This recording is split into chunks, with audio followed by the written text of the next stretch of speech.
నమస్తే. ప్రతిభా బయోటెక్ సమర్పించు మట్టి మనిషి కార్యక్రమానికి స్వాగతం. మట్టి మనిషి కార్యక్రమాన్ని విశేషంగా ఆదరిస్తున్న రాష్ట్ర రైతాంగానికి శుభాభివందనాలు. ఈరోజు మట్టి మనిషి కార్యక్రమంలో సేంద్రియ పద్ధతిలో వ్యవసాయం గురించి తెలుసుకుందాం. కింద స్క్రోల్ అవుతున్న నెంబర్కి రైతులు ఫోన్ చేసి అశోక్ గారు ఉన్నారు స్టూడియోలో, వారిని అడిగి మరిన్ని సలహాలను తీసుకోవచ్చు. నమస్తే అశోక్ గారు. నమస్కారం అమ్మా. సార్, ముఖ్యంగా సేంద్రియ పద్ధతిలో ఎటువంటి వ్యవసాయం ఉపయోగకరంగా ఉంటుంది రైతులకు? సేంద్రియ పద్ధతిలో రైతులు సహజ వ్యవసాయానికి వెళ్ళాలంటే పురాతన కాలంలో మనం ఏవైతే పాటించినామో వాటిని తప్పకుండా పాటించాలి. ఈ సేంద్రియము, సహజ వ్యవసాయము, అరణ్య వ్యవసాయం అన్నీ ఒకటే, అందులో ఏమీ భేదం లేదు. అంటే మనం గత 50 సంవత్సరాల నుండి రసాయన ఎరువులను విచ్చలవిడిగా వాడి నేలను పాడు చేసినాం కనుక ఇప్పుడు మన భూమిలో అరణ్య వ్యవసాయం లాంటి వాతావరణం చేసుకుంటే రైతులు చాలా ఈజీగా ముందుకెళ్తారు. అయితే ఇప్పుడు ప్రకృతి వ్యవసాయం, సహజ వ్యవసాయం, అలాగే సేంద్రీయ వ్యవసాయం, వీటి మధ్య ఉన్న తేడా ఏంటండి? ప్రకృతి వ్యవసాయము, సహజ వ్యవసాయము, సేంద్రియ వ్యవసాయము, వాటి పేర్లు ఎన్నైనా ఒకటే వ్యవసాయము. అరణ్యం లాంటి మన ఎకలాజికల్ సిస్టాన్ని, అంటే ఎకలాజికల్ బ్యాలెన్స్, మనం బ్యారియర్స్ తెరగొట్టేసినాం, మన పర్యావరణ సమతుల్యత పాడు చేసినాం. దాన్ని పర్యావరణ సమతుల్యత కాపాడటానికి చేసే చర్యలే ఇవన్నీ. సహజ వ్యవసాయం అంటే సహజంగా మన ప్రకృతిలో ఉన్న వనరులన్నింటినీ కాపాడుకుంటూ శత్రువులు మిత్రులన్నింటినీ సమతుల్యత కాపాడుకుంటూ సహజం. ప్రకృతి అంటే ఇదే, ప్రకృతిలో ఉన్న వాటిని ఎవరిని తీసుకోవడం. అరణ్య వ్యవసాయం అంటే అది. సేంద్రియ వ్యవసాయం అంటే సేంద్రియాలనే వృద్ధి చేసుకోవడము, రసాయనాలు తగ్గించడం. Okay sir. ఫ్రాన్సిస్ గారు వెస్ట్ గోదావరి నుంచి మాట్లాడుతున్నారు. ఫ్రాన్సిస్ గారు, అశోక్ గారు ఉన్నారు, మాట్లాడండి సార్. అలాగే నమస్తే సార్. అశోక్ గారు నమస్కారం అండి. ఫ్రాన్సిస్ గారు, సార్ ఈ రోజున ఎరువులు రేట్లు బాగా విపరీతంగా పెంచేశారు సార్. పురుగు మందులు విపరీతంగా పెంచారు. పురుగు మందులు కానీ ఎరువులు కానీ నాణ్యత లేని కల్తీ ఎరువులు వస్తా ఉన్నాయి. ఇది వాడటం వల్ల పొలంలో కూడాను పూర్తిగా అక్కడ పంట దిగుబడి రాని పరిస్థితి ఉంది. అలాగే అనేక రకాల వ్యాధులు కూడా వచ్చే పరిస్థితి ఉంది. దీనికి వ్యవసాయంలో కూడాను ఎరువులకి సబ్సిడీ లేదు. ఇప్పుడు కాలుష్యం పెరిగిపోయింది. కాలుష్యం పెరిగిపోవడం వలన ఈ రోజున మన దేశంలో భూమిలో కానీ భూమిలో సారవంతం ఇదైపోయి పంటలు సరిగా రాక అనేక రకాల వ్యాధులు కూడా ప్రజలకు వస్తాయి. సేంద్రియ ఎరువులు అనేది ఇది పెంచుకునే పరిస్థితి ఈ రోజు లేదు. ఎందుకంటే పశువులని కూడాను ఎక్కడికక్కడే కమేళాలు పంపించేసి రైతు పరిస్థితి చాలా తీవ్రమైన పరిస్థితిలో ఉంది. దానికి దివాళా తీసేసి పశువులు సేంద్రియ ఎరువుల పరిస్థితి, ఆ పెంట లేదు, యంత్రాలు వచ్చేసినాయి. ఈ యాంత్రీకరణ పెరగడం వల్ల సేంద్రియ ఎరువుల్ని ఇదివరకు రైతు ఇలాంటి టైంలోని పొలంలోకి దాదాపు బళ్ళు మీద దాదాపు 30-40 బళ్ళు తోలి ఆ సేంద్రియ ఎరువులతో పంట పండించాడు. ఎక్కువగా పైన ఎరువులు వేసాడు కాదు, పురుగు మందుగా కొట్టే పరిస్థితి కాదు, మన యూరియా కానీ పొటాషియం కానీ డిఎఫ్ కానీ వేసుకునే పరిస్థితి కాదు. ఇప్పుడు దానికి భిన్నంగా విపరీతంగా ఇది జరుగుతున్నాయి. దీన్ని బట్టే రకరకాల వ్యాధులు వస్తాం కానీ భూమిలో సారం కూడా తగ్గిపోయి ఇలాంటి వచ్చింది. పొల్యూషన్ కూడా బాగా పెరిగిపోయింది. దీనికి పూర్తి బాధ్యత ఏంటంటే ప్రభుత్వాలు వ్యవసాయానికి సబ్సిడీ కూడా ఇవ్వట్లేదండి. అన్ని దేశాల్లోనే వ్యవసాయం సబ్సిడీ ఇస్తూ ఉంది. ఈ వ్యవసాయాన్ని ప్రోత్సాహం అనేది ప్రభుత్వం, కేంద్ర ప్రభుత్వం కానీ రాష్ట్ర ప్రభుత్వం కానీ వ్యవసాయానికి ప్రోత్సాహం అనేది పూర్తిగా లేదు. సబ్సిడీ పూర్తి తగ్గించేసింది. రైతు పరిస్థితి చాలా తీవ్రంగా ఉంది. ఈరోజు రైతు పండించే పంటకు గిట్టుబాటు ధర లేదు. ఆ రకంగా రైతు చాలా దివాళా తీసి ఆత్మహత్య పెరిగింది. తెలంగాణలో అయితే విపరీతంగా ఆత్మహత్యలు బాగా పెరిగినాయి. పత్తి రైతులు ఇప్పుడు పొగాకు పండించారండి. మాకు పొగాకు కానీ అనేక పంటల రైతులకి గిట్టుబాటు ధర లేక, మద్దతు ధర లేక రైతులు ఆత్మహత్య చేసుకునే పరిస్థితుంది. దీని అంతటికి పూర్తి బాధ్యత ఎవరంటే ప్రభుత్వం ఇచ్చిన మాట నిలబెట్టుకోలేని పరిస్థితుంది రైతులకి. ఈ రోజు రైతు లేకపోతే అసలు దేశంలో పరిస్థితి లేదు. సమస్య ఏంటో చెప్పండి సార్. అంటే మీరు ఏ సలహా తీసుకోవాలనుకుంటున్నారు? అశోక్ గారితో ఏం మాట్లాడాలనుకుంటున్నారు? ఇప్పుడు ఈ కేంద్రం దీని మీద సబ్సిడీ రైతుకి ఇవ్వాలంటే, అలాగే ఎరువుల్ని సేంద్రీయ పద్ధతిలో ఉండేలాగా రైతుకి ప్రోత్సాహం ఇచ్చి పంట బాగా పండేలాగా మంచి ఎరువుల్ని చేసుకోవాలి. ఫ్రాన్సిస్ గారు సమగ్రంగా చాలా విషయాలు, చాలా లోతుకెళ్ళి అన్నీ అడిగారు. ఇవన్నిటికీ సాల్వేషన్స్ తీసుకుందాం సార్. చెప్తానే వాళ్ళు చెప్పేదే విషయము ఏం లేదు. రైతు తన కాళ్ళ మీద తను నిలబడాలా, చాలా తక్కువ ఖర్చుతోనే, అంటే మినిమం ఖర్చుతోనే బయటకు రావాలా. ఇప్పుడు రసాయన ఎరువులు ఉపయోగించినప్పుడు డబ్బులు ఎక్కువ ఖర్చు అవుతున్నాయి, మొదట్లో ఈల్డింగ్ వచ్చింది, ఇప్పుడు రూపాయలు ఎక్కువ ఖర్చు అవుతుంది, మన దిగుబడి తక్కువ వస్తుంది, డబ్బులు తక్కువ వస్తుంది. దాన్ని తొలగించుకొని మనము ఉన్న మన చుట్టుపక్కల వనరులను ఎవ్వి కూడా వేస్ట్ చేయకుండా వాటిని సమగ్రంగా వినియోగించుకుంటూ తక్కువ ఖర్చును పంట తీసుకొని సేంద్రియ పంటలు తయారు చేసుకొని మనం మార్కెటింగ్ చేసుకున్నట్టయితే ఖచ్చితంగా మనము నిలబడతాము. మనకు ఏ సబ్సిడీ అవసరం లేకుండా ముందుకు రాయే కాలం ఉంది. అవన్నీ చేసుకోవచ్చు మనము. ఉదాహరణకి దీనికి ఏంటిది, మీరు ఒక్కటే క్వశ్చన్ అడిగారు. ఇప్పుడు కెమికల్స్ ఖర్చు అవుతుంది, పెంటలు ఎరువులు ఇవి కూడా పేడ కూడా దొరకడం లేదు, కాస్ట్లీ పడుతున్నది. దాన్ని కూడా పద్ధతులు ఉన్నాయి. అంటే ఉదాహరణకి ఇప్పుడు నేను చెప్పే పద్ధతులలో మనం ఏదైతే పశువుల పేడనే అన్నిటి పశువుల పేడ, ప్రతి పశువుల పేడ, ప్రతి వ్యర్థాలు భూమిలో పనికిరానివి, ప్రతి కలుపు మొక్క కూడా మనం సమగ్రంగా వినియోగించుకోవాలి. అది ఎట్లా, ఉదాహరణకి ఒక 4 తట్టలు ఉపయోగించే పేడను ఒక తట్టతో సరిపెట్టుకునే విధానము. అంటే ఓ 4 ట్రక్కుల పేడ వాడేవాళ్ళు ఒక్క ట్రక్కు పేడతోనే నేను ఇవాళ చెప్పే పద్ధతితో వాళ్ళు ఈజీగా 1 ఇయర్లో మీ భూమిని శుద్ధి చేసుకోవచ్చు. దీనికి నా అశోక న్యాచురల్ ఫార్మింగ్ వ్యవసాయం లోపల 7 మెట్లు ఉంటాయండి. 7 స్టెప్స్ వ్యవసాయం ఇది.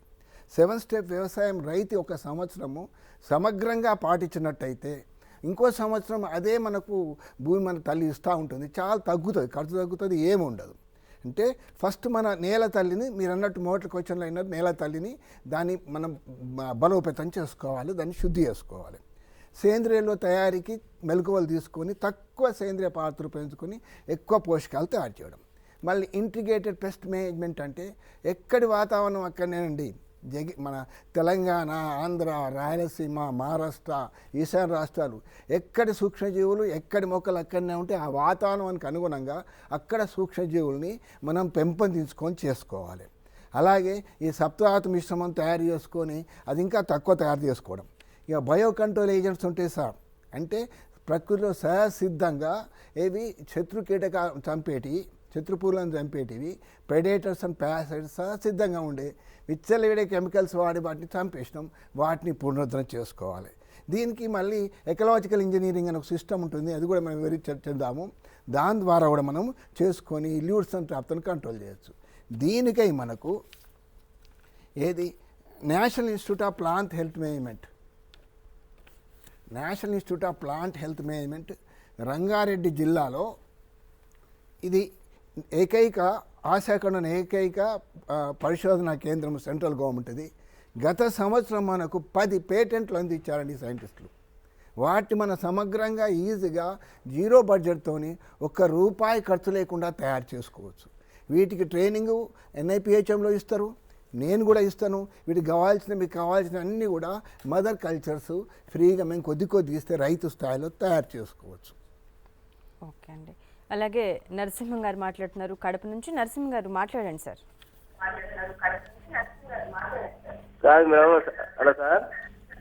నరసింహం గారు కొంచెం మీరు టీవీ సౌండ్ తగ్గించి మాట్లాడండి సార్. కాదు మేడం, ఈ చేపల చెరువు గురించి తెలుసుకున్నాను మేడం. సార్ చేపల చెరువు గురించి తెలుసుకోవాలి సార్.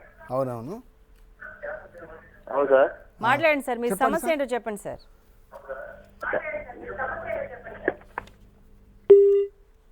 Call cut అయినట్టుందండి. అంటే చేపల చెరువు గురించి మాట్లాడాలనుకున్నట్టు. చేపల చెరువులు వాటిలో కూడా కంప్లీట్ ఏదైతే మనం బ్రీడ్స్ విదేశాంశాలు తెచ్చుకుంటున్నామో వాటిని బట్టి వైరస్ వస్తుంది, బ్యాక్టీరియా, సూక్ష్మజీవులు, ఫంగస్ లాంటి డిసీజ్ వస్తున్నాయి. వాటిని తీయడం కోసము మనము వాటిని సహసిద్ధంగా వాటికి కావాల్సిన సేంద్రియమైన ఈ ట్రైకోడర్మా సూడోమోనాస్ లాంటివి, తర్వాత ఏవైతే మనం ఈ వైరల్ రాకుండా చేసుకోవడం కోసము ఆకుల కషాయంతో వీటితో కూడా చేపల చెరువులో కూడా అవి రాకుండా శుద్ధి చేసుకొని ఆ చేపల వ్యర్థాలన్నిటినీ కంప్లీట్ చేపకు చేప ఆహారం కావాలి, దానికి ఏదో కృత్రిమంగా వణుకొచ్చేస్తే లాభం లేదు. వాటి యొక్క అవశేషాలని మనం మరిగించి fatty acids, amino acids, polysaccharides రైతు స్థాయిలో తయారు చేసుకొని మన చేప చెరువులో, రొయ్యల చెరువులో కాకుండా మన పంటల్లో కూడా వాటిని ఉపయోగించుకున్నట్టయితే సమగ్రంగా వినియోగించుకుంటే కావాల్సినంత మనకు పోషకాలు లభిస్తాయి. Okay sir. అలాగే ఇప్పుడు ప్రస్తుతం వ్యవసాయ పద్ధతులు మొత్తం పెస్టిసైడ్స్ మీదే ఆధారపడి ఉన్నాయి. అలాగే సేంద్రియ పద్ధతిలో భూమి సారవంతం అవ్వాలంటే మనం ఎటువంటి పద్ధతులను పాటించాలి? అంటే ఒక భూమి సేంద్రియంగా తయారైంది అని మనం చెప్పాలంటే స్టార్టింగ్ ఏ పద్ధతులు పాటించాల్సి ఉంటుంది రైతు? రైట్, మంచి ప్రశ్న అమ్మా. ఇది ఇప్పుడు ప్రస్తుతం మనం చేయవలసిన పని. ఎందుకంటే ఈ సంవత్సరము మన అదృష్టము, దేవుని దయ వల్ల వర్షాలు కురుస్తున్నాయి. మంచి రైతులకు మంచి టైము. ఈ జూన్ మాసంలో ఇంకో వారం 10 రోజుల్లో మొత్తం వర్షాలు వస్తాయి. దీని లోపల మనం ఏం చేయాలంటే కంప్లీట్ మన నేల ఏ పంటని వేసుకోండి, నేల ఏది వరి వేసుకొని, మక్క వేసుకొని, జొన్న వేసుకొని, అపరాలు వేసుకొని, ఆర్చిడ్స్ పెట్టుకొని ఏం చేసినా సరే ఫస్ట్ నేలని శుద్ధి చేసుకోవాలి. తల్లి ఆరోగ్యమే పిల్లల ఆరోగ్యం ఎట్లుంటుందో, తల్లి పాలు మంచిగా మంచి తాగిన పిల్లలు ఎంత ఆరోగ్యంగా వస్తారో, పోషకాలు ఎట్లా తల్లి మనకు లభిస్తుందో, భూమి ఆరోగ్యంగా ఉంటే భూమి మనకు వచ్చే పంటలు ఆరోగ్యంగా ఉంటాయి, మనకు కూడా రోగాలు రావు, మనం ఎలాంటి మందులు పెట్టవలసిన అవసరం లేదు. ఎందుకంటే నేల తల్లికి ఈరోజు వరకు మొత్తం విషం తాగిచ్చినాం మనం. ఎవైతే అమ్మోనియా వాటికి ఇచ్చినామో, అమ్మోనియా అనేది నైట్రేట్గా మారిపోయి భూమిలోకి 5 మీటర్ల తెచ్చుకెళ్ళినాయి. ఇప్పుడు మన ప్రత్యక్షంగా ఎక్కడ కనిపిస్తుంది అంటే పాలీహౌజ్లలో బెడ్స్లో కనిపిస్తుంది. పాలీహౌస్ బెడ్స్లో ఒక ఎకరానికి వాళ్ళు 80 ట్రాక్టర్ల పేడ తోలుకుంటూ కెమికల్స్ పవర్ కల్లా బెడ్స్ పాడైనట్టు మన భూమి పాడైంది. ఇంకా ఆ భూమి శుద్ధి చేయాలంటే ఏం చేయాలి? ఫస్ట్ అన్నాడు రైతు. మనకు రాష్ట్ర ప్రభుత్వం ద్వారా ఇప్పుడు అన్ని సబ్సిడీ పైన లెగ్యూమ్ జాతి విత్తనాలు లభిస్తున్నాయి. మినుములు, పెసర్లు, ఉలవలు, జనుము, జీలుగు, కందులు, ఎలాంటి లెగ్యూమ్ జాతి మొక్క విత్తనాలు మనకి ఏదైతే తక్కువ దొరుకుతాయి అవి. ఇంకో కొత్త బీడ్ ఉన్నది, ఏది ముకన్నా సీడ్స్ అనేది, వెల్వెట్ బీన్స్. అది కూడా నేను రైతులు ఉత్పత్తి చేస్తున్నాను. ఇంకా చీప్ అవుతుంది అది ఎక్కువ పచ్చి రొట్టిస్తుంది. వాటిని ఏం చేయాలి? ఇప్పుడు నేలలో ప్రస్తుత నేలలో తొలకరి వాళ్ళని వడంగానే దున్నేటప్పుడు ఇమీడియట్గా విత్తనాలు బయో ప్రైమింగ్ చేసి వాటికి మైక్రోరైజా వేర్లు మనం దట్టిచ్చేసేసి, ఒక మైక్రోరైజా ఎలా తయారు చేసుకోవాలి, మైక్రోరైజా ఎట్లా దట్టియాలనో నేను మీకు ఇప్పుడు చూపిస్తాను. నేను ఎట్లా చేయాలో చెప్తాను. వీటికి ఈ మైక్రోరైజా వేర్లలో మ్యాక్సిమం మనకు పాస్ఫేట్ తయారు చేస్తూ ఉంటాయి. ఆ వరి వేర్లకు ఇంత ఉండేది ఇంత అయినాయి చూడండి. అయితే వీటిని మనం ఆ విత్తనాలు దట్టిచ్చేసేసి నేల మీద జల్లుకొని ఒక్కసారి దున్నేసినట్టయితే అవన్నీ కూడా పచ్చిరొట్టగా 30 నుంచి 40 రోజుల్లో ఫుల్ పెరుగుతాయి. పెరిగిన తర్వాత వాటిని వేర్లు భూమిలోనే ఉంచేసేసి పైన పచ్చిరొట్ట కోసేసేసి ఆర్చిడ్స్ అయితే చెట్ల కింద వేసుకోవాలి, మల్చింగ్కి. పొలంలో అయితే అలా కలిపి పచ్చిరొట్టగా దున్నేయాలి. మనం ఒకసారి పచ్చిరొట్ట వేస్తే ఒక ఎకరం లోపల ఒక 2 ట్రాక్టర్ల పెండను మనం మిగిలించుకునే వాళ్ళం అవుతాం తక్కువ ఖర్చుతో. ఇట్లా మన నేలను శుభ్రం చేసుకున్నట్టయితే ఆటోమేటిక్గా 1 సంవత్సరం 2 సంవత్సరాల లోపల నేలలో అవశేషాలు అన్నీ పోతాయి. మైక్రోరైజా ఏం చేస్తుంది? వేర్లలోకి వెళ్ళిపోయి నేలలో ఉన్న ఫాస్ఫేట్ బయటకు 5 మీటర్ల లోతుకు, అంటే మట్టిలో లోనికి గాలి దొరని నీరు దొరని ప్లేస్లో చదువుకపోయి మొత్తం మలినాలను తీసేస్తుంది. దీనివల్ల మనము నేలను మంచిగా సారవంతం చేసుకోవచ్చు. రైట్ అండి. జయరాం రెడ్డి గారు కర్నూలు నుంచి మాట్లాడుతున్నారు. జయరాం రెడ్డి గారు మాట్లాడండి సార్. Sir hello sir. నమస్కారం రెడ్డి గారు. నా పేరు Jayaram Reddy sir. Sir sir ఇప్పుడు మనం ఒక్కరం మాత్రమే సేంద్రీయ వ్యవసాయం చేస్తే పక్క పొలం నుంచి రసాయన ఎరువులు మనకు వర్షం ద్వారా కానీ గాలి ద్వారా కానీ వైరస్ సోకే అవకాశం ఉంది కదా సార్? అవును, మీ మంచి ప్రశ్న అండి. మనం ఒక్కరు వ్యవసాయం చేస్తే పక్క ద్వారా సోకుతాయి అనేది చిన్న అపోహ మాత్రమే. వస్తాయి, అలాగే వర్షం ద్వారా నీరు ద్వారా కెమికల్స్ వస్తున్నాయి, వాటిని మనం అరికొట్టుకోలేము. అయితే మనము మన భూమిని సారవంతం చేసినప్పుడు, పచ్చి రొట్టె ఎక్కువ వాడినప్పుడు, భూమిలోకి మనం ట్రైకోడర్మా, సూడోమోనాస్, ఫంగిసైడ్స్, బ్యాక్టీరియాలను పూర్తి దట్టించి పెట్టేసుకున్నప్పుడు, దాని తర్వాత ఏదైతే మైక్రోరైజా అనే వేర్లు ఉన్నాయి, ఇది NAPHM యొక్క ఎక్సలెంట్ పేటెంట్. ఈ మైక్రోరైజా వేర్లని మనం బయట నుంచి వెళ్ళి కొనుక్కొచ్చుకుంటాము, ప్రైవేట్ కంపెనీల ద్వారా కానీ గవర్నమెంట్ ద్వారా కానీ. 800 రూపాయలకు 2 కేజీల ప్యాకెట్ ఇస్తే అలా 5 గ్రాములే మైక్రోరైజా ఉంటుంది. ఆ మైక్రోరైజాను రైతు స్థాయిలో తయారు చేసుకునే విధానం చెప్తాను. అతను టన్నుల కొద్ది క్వింటల కొద్ది తయారు చేసుకుని భూమిలో వదిలిపెడితే అది ఎలాంటి అవశేషాలు రాని, ఎలాంటి కెమికల్స్ భూమిలోకి రాని, అది P2O5గా మారుస్తుంది. ఆ శక్తి ఒక్క మైక్రోరైజాగా ఉన్నది. కొనుక్కొచ్చి వాడితే కాదు, ఈజీ మనం వాడేసి శుద్ధి చేసుకోవచ్చండి. Okay sir. అలాగే ఇప్పుడు బయో ఫెర్టిలైజర్స్, బయో పెస్టిసైడ్స్, ఈ రెండింటికి మధ్య తేడా ఏంటి సార్ చెప్పండి సార్. మంచిదమ్మా. Bio fertilizers, bio pesticides. నేల బలోపేతం కావాలంటే సాయిల్ బాండ్ డిసీజెస్ బాగా ఉంటాయి. ఫస్ట్ మనకు కావాల్సిన బయో ఫెర్టిలైజర్స్ చేస్తాయి సూక్ష్మ పోషకాలు, స్థూల పోషకాలు కావాలి. NPK లాంటి స్థూల పోషకాలకు మన అమ్మోనియా, యూరియా వాడుతున్నాం, DAP వాడుతున్నాం, ఫాస్ఫేట్, సల్ఫర్ వాడుతున్నాం. అవన్నీ కెమికల్. అవి మనం ఏం చేయాలి? ఇక్కడ వీటికి ఇవి ఇవ్వాలంటే ఆటోమేటిక్గా నైట్రోజన్ను, యూరియా వాడకుండానే సహసిద్ధంగా మొక్కలు ఫోటోసింథసిస్ ద్వారా గాల్లో ఉన్న అనేది కర్బనం తీసుకొని ఆక్సిజన్ తీసేసుకొని నైట్రోజన్ మనం స్థాపితం చేస్తాయి. అయితే చిక్కుడు జాతి వేర్ల బుడిపల్లో ఉన్న నైట్రోజన్ ఫిక్సేషన్ బ్యాక్టీరియా ఆ గాలిలో ఉన్న నైట్రోజన్ని తీసుకొని సహసిద్ధంగా వేర్లకు అందిస్తుంది. ఇది సహజంగా అందించే ప్రయత్నం అని చేయాలి. దానికోసమే ఇవి ఈ జీవన ఎరువులు అంటాం. జీవన ఎరువులు ఏంటిది? అజొల్లా, అజటోబాక్టర్స్, అజోస్పైరిల్లం, ఇలా పాస్పో బ్యాక్టీరియా, ఇవన్నీ జీవన ఎరువులు. ఈ జీవన ఎరువులు మనం కొనుక్కొచ్చుకోకుండా కొద్దిగా మదర్ కల్చర్స్ అన్నీ పిహెచ్ అంశాలు కానీ 4 అంశాలు మీరు తీసుకున్నట్టయితే వాటి మీరు వృద్ధి చేసేసుకొని ఏముందండి అజొల్లా గిన్నె అని మీకు ఆకు లెక్క వేరు లెక్క ఆకు నాచు లెక్క ఉంటుంది, బ్లూ గ్రీన్ ఆల్గే. దాని ఎంత మీరు ఒక పిరికడ తీసుకెళ్ళి మీ పొలంలో జల్లేసుకున్నట్టయితే వరి పైరులో కంప్లీట్ మొత్తం ఇట్లా పారుకుంటూ పోయి నాచు లెక్క పెరుక్కోపోయి ఎట్టి పైసల వీడ్ రానియదు, మళ్ళీ కావాల్సిన నైట్రేట్ దానికి అందిస్తుంది. అలాగే మనం ఈ లెగ్యూమ్ జాతి మొక్కల ద్వారా భూములకు అందించుకోవచ్చు. నెక్స్ట్ ఇంకోటి ఏంటిది? బయోపెస్టిసైడ్స్. ఇది క్వైట్ డిఫరెంట్. ఇవేమో ఆహారం ఇచ్చే ఎన్పికేలాగా ఇచ్చేటి. మళ్ళీ ఇంకా మనకు ఈ జీవన ఎరువుల లోపల మనం ఇవ్వాల్సిన ఏమున్నాయంటే ఇంకా మైక్రోన్యూట్రియన్స్ ఉంటాయండి. అది మనం వర్మి వాష్ ద్వారా ఇవ్వచ్చు. కాపర్, మ్యాగ్నీషియం, సల్ఫర్, మెగ్నీషియం, ఫాస్ఫేట్లు, ఇవి ఎన్నో రకరకాల మైక్రోన్యూట్రియన్స్, ఇనుము, రాగి ధాతులోహాలు, ఇవన్నీ కూడా మనం అందించుకోవచ్చు. మరి ఇవి ఇచ్చి సరిపోతుందా? మరి మొక్కలకు ఎన్నో మనకు సాయిల్ బాండ్ డిసీజెస్ వస్తాయి. అదేంటి? Bacteria and fungal diseases.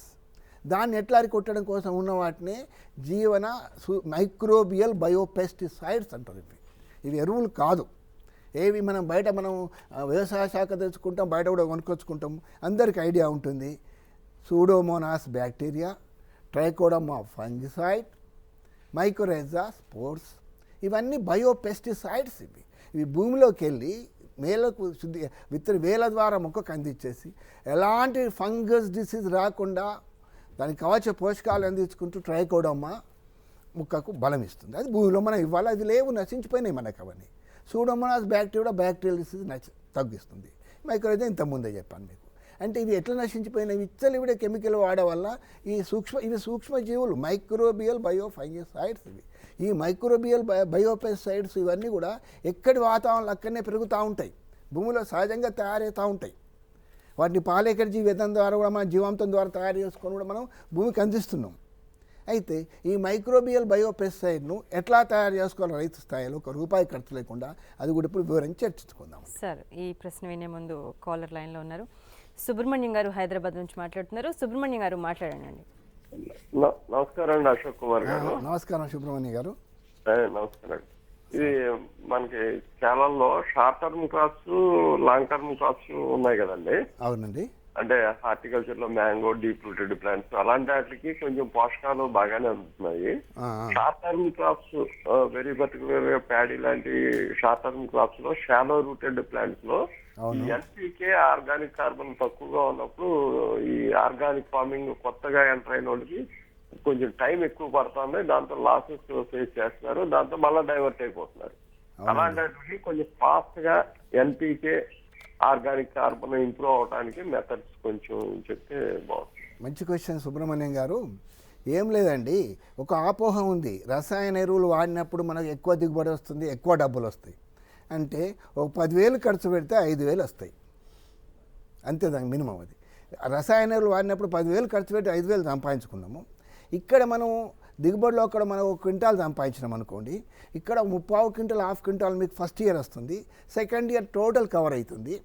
మొదటి సంవత్సరం కూడా మీరు సమగ్రంగా ఈ మొత్తం పద్ధతులు, ఈ 7 స్టెప్స్ అంటే ఒక్కటి తూచా తప్పకుండా మనం పాటించి ఎక్కువ పచ్చి రొట్టె ఇచ్చుకోవాలా.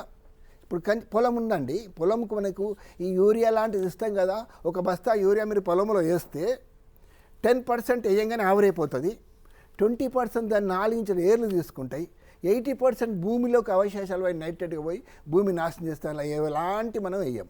మళ్ళీ రైతులు ఏం చేస్తున్నారు? ఇప్పుడు పొలం లోపల అక్కడక్కడ పెండ కుప్పలు పోసి పెట్టారు, ఎండకి ఎండుతున్నాయి, అవి అలా జీవం పోతున్నది. తర్వాత పెండ కూడా తోలుకుంటున్నారు. దాన్ని మనం ఏం చేయాలి? ఎక్కువ పేడను, ఘనజీవాంతము అంటే దాంట్లోపల మైకోరైజా, సూడోమోనాస్, ట్రైకోడర్మా, పాలకెర్జీ ఇచ్చిన జీవాంతంను ఒక 10%తోనే 10% జీవాంతో మనము ఆ భూమికి బాగా పచ్చి రొట్టె ఇవ్వాలి ఫస్ట్. దాని తర్వాత చీడపిల్ల యజమాన్యం పాటించాలా. ఇప్పుడు ఇన్ని స్టెప్స్ అని పాటించాలా. మళ్ళీ సేంద్రియ ఎరువు కొద్దిగా ఎక్కువ శాతం మొదట్లో ఇవ్వాలి. అంటే ఈ సంవత్సరం మీరు ఎకరానికి ఒక 4 ట్రాక్టర్లు ఇస్తే ఇంకో సంవత్సరం 2 ట్రాక్టర్లు, ఇంకో సంవత్సరం 1 ట్రాక్టర్తో సరిపోతుంది. ఆల్రెడీ ఇస్తున్నాం మనం, దాన్ని కూడా మనం తయారు చేసుకొని ఎరువిచ్చినట్టయితే ఖచ్చితంగా ఎన్పీకే కూడా మనం దాంట్లో వస్తుంది. ఫాస్ఫరస్, పెంటాక్సైడ్, మైక్రోరేజా కంప్లీట్ దానికి కావాల్సినంత మొక్కలకు అందిస్తుంది. ఎక్కువ ఇవ్వవి మనం వేసినప్పుడు ఎక్కువ తక్కువ వేస్తున్నాం, దెబ్బ అయిపోతున్నాం. అలాగే నైట్రోట్స్ అనేది గాల్లో ఉన్న నైట్రోజనే మొక్కలు తీసుకోవాలి. గాల్లో ఉన్న నైట్రోజన్ తీసుకోవాలంటే దానికి అనుగుణంగా మనం అమ్మోనియా వాడుతున్నాం. అది ఎంత కొద్ది పర్సెంట్ తీసుకుంటుంది. ఆ 20% అమ్మోనియా మనం తీసుకోవాలి. గాల్లో నైట్రోజన్ తీసుకోవాలంటే మంచి వాతావరణం మొక్కలు కలిగేసి చీడపీడల యజమానం పాటించుకుంటూ ఆకులన్నీ వెడల్పుగా ఉండేటట్టు శాస్త్రీయ పద్ధతులు. ఇప్పుడు వరి ఉందండి, వరి ఎందుకు దిగుబడి రాదు? ఇప్పుడు జగిత్యాల వ్యవసాయ క్షేత్రం నుంచి వెళ్ళి జగిత్యాల సన్నాలన్న వెరైటీ వచ్చింది. దాన్ని శ్రీవారి సాగు పద్ధతి ద్వారా కానీ చాలా తక్కువ, మీరు 2 కిలోల విత్తనాల కాడ 1 కిలో వాడుకొని మంచిగా వేసినట్టయితే వాటికి మనం కంప్లీట్ పచ్చిరొట్ట కిందనే ఇచ్చేసినట్టయితే, ఈ జీవనెరువులు అందించినట్టయితే తప్పకుండా మీకు ఇంతకుముందు ఎకరానికి 30 బస్తాలు తీస్తే ఇప్పుడు 30 బస్తాలు తీయగలుగుతారు. మా అంటే ఒక 2-3 బస్తాలు తగ్గుతాయి. ఇంకా ఏదైనా ఒక పద్ధతి మీరు పాటించకుండా ఆ పోషక లోపమైనప్పుడు ఆ పోషకాన్ని ఎక్కువ అందిద్దాం మనం. నైట్రోజన్ ఇవన్నీ అందించుకోవడం కోసం ఈ రసాయన పదార్థాలు కాకుండా ఈ బయో ఫెర్టిలైజర్స్లో కూడా ఉన్నాయి మనకి ఇచ్చేటి. ఇవన్నీ వాడుకున్నట్టయితే తప్పకుండా మనకి ఈల్డింగ్ వస్తుంది. సమగ్ర విధానం పాటించాలి. ఓకే అండి. అలాగే నల్గొండ నుంచి సుధీర్ రెడ్డి గారు మాట్లాడుతున్నారు. సుధీర్ రెడ్డి గారు మాట్లాడండి సార్. సార్ నా పేరు సుధీర్ రెడ్డి అండి. సుధీర్ రెడ్డి గారు, అది చీని బత్తాయి తోటలో వేరుకుల తెగులు బాగా వస్తుంది. సేంద్రియ పద్ధతిలో ఏ విధంగా దాన్ని అరికట్టవచ్చు సార్? వేరుకుళ్ళు తెగులు ఇది అన్ని తోటల్లో రావడం పెద్ద పెద్ద ఆర్చర్స్ పోతున్నాయి. ఇప్పుడు ఎంత పెద్ద వల్నరీ అంటే మన తెలంగాణకి చిన్న ఎగ్జాంపుల్ ఇంకో ఎపిసోడ్లో దీన్ని వివరంగా మీకు ఇస్తుంది. దీన్ని ప్రాక్టికల్గా మేము చూపిస్తాము. రాంచీ, దాని తర్వాత వెస్ట్ బెంగాల్, ఆ సైడ్ నుంచి అంతా కూడా ఇంత పూర్వం మనం తైవాన్ బ్రీడ్ పొప్పాయి తెచ్చుకున్నాము. ఇప్పుడు తైవాన్ బ్రీడ్ జామ తెచ్చుకున్నాము. ఆ వాళ్ళు వచ్చే విత్తనాలు ఎంబడి ఆటోమేటిక్గా దాంట్లో శత్రువులైన నెమటోడ్స్ వచ్చేసినాయి. ఈ నెమటోడ్స్ ఏం చేస్తాయి అంటే ఈజీగా చిన్న పురుగుతో ఇట్లా వృద్ధి ఎందుకుంటూ పోయి మొత్తం కుళ్ళు కూడా పడతాయి. ఇప్పుడు సింపుల్గా మనకైతే ఈ చెరుకు కానీ వరి కానీ కాండం తొలుచు పురుగు ఎలుకొలుకు వాటికేమో ట్రైకోడమా సరిపోతుంది. మ్యాక్సిమం ట్రైకోడమా ఇచ్చుకొని ఆపచ్చు. కానీ వేరుకుళ్ళు తగులు బాగా వచ్చిన వాటిలో ఆర్చిస్లో మాత్రం మళ్ళీ మన నెమటోడ్స్ మనం ఇవ్వాలి.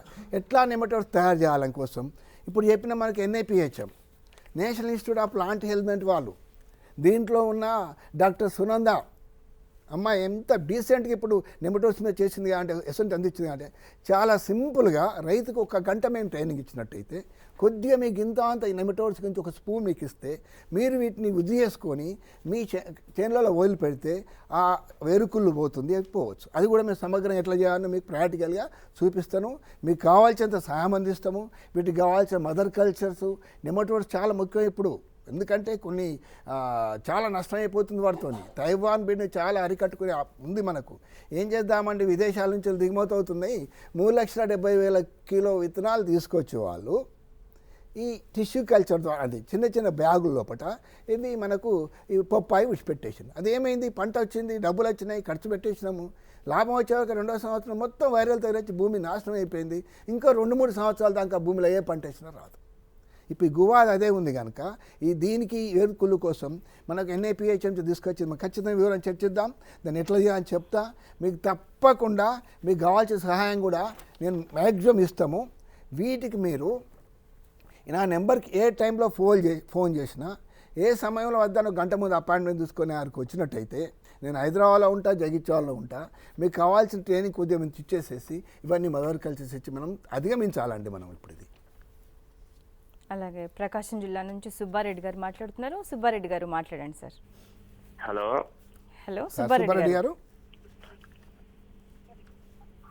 చెప్పండి. నమస్కారం సార్. నమస్కారం అండి. ఇప్పుడు మాది ఇక్కడ మేము చిల్లీస్ కాటం ఎక్కువ వేస్తామండి. అవును. దానికి వర్మీ కంపోస్ట్ వాడుతున్నాం మేము. అవును. గత 2-3 సంవత్సరాలుగా.